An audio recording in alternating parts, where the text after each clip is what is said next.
So ini tips kan untuk first payment on the proposal kan. Kalau boleh minta yearly payment lah kan, ataupun online. Sekarang ni memang pakai online method payment, so tak ada masalah yang ni. So indicate that the prospect have surplus and backup cash kan. Kenapa kita minta terus payment masa tu? Sebab kita nak tengok klien ni ada backup cash tak.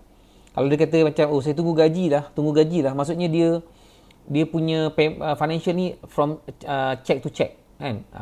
Bila check to check ni maksudnya gaji ke gaji, maksudnya cukup bulan habis gaji kan, habis duit bertunggu lagi gaji. So sebenarnya itu ada satu indication bahawa klien tak ada strong financial backup lah. So katalah, sebab kalau untuk insurance ni ataupun takaful ni, first payment ni normally memang pakai duit cash dia yang duit simpanan dia. So kalau macam dia boleh keluarkan terus masa tu, so menunjukkan bahawa dia ada financially stable lah. Kalau tidak, itu adalah salah satu indikator petunjuk bahawa dia tak ada, dia punya financial tak strong lah. Okay. So apa lagi?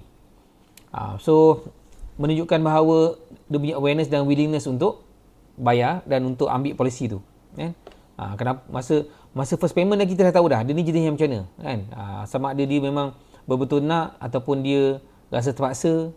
Sebab kadang-kadang agent ni dia pandai tau, dia pandai pujuk, dia pandai convincekan semua everything, tapi sebenarnya orang tu bayar sebulan dia.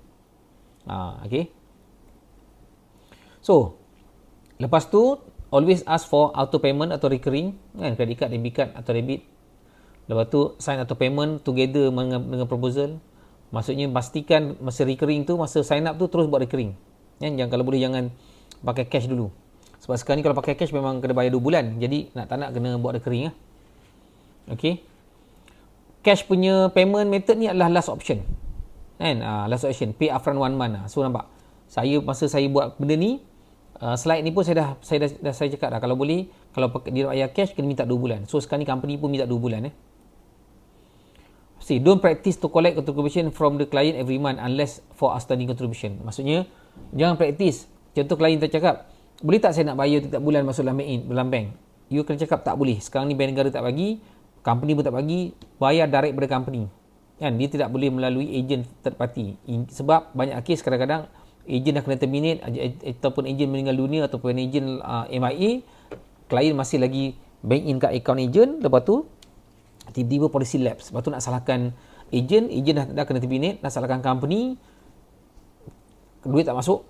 So jadi masalah lah nanti. Okay. So seterusnya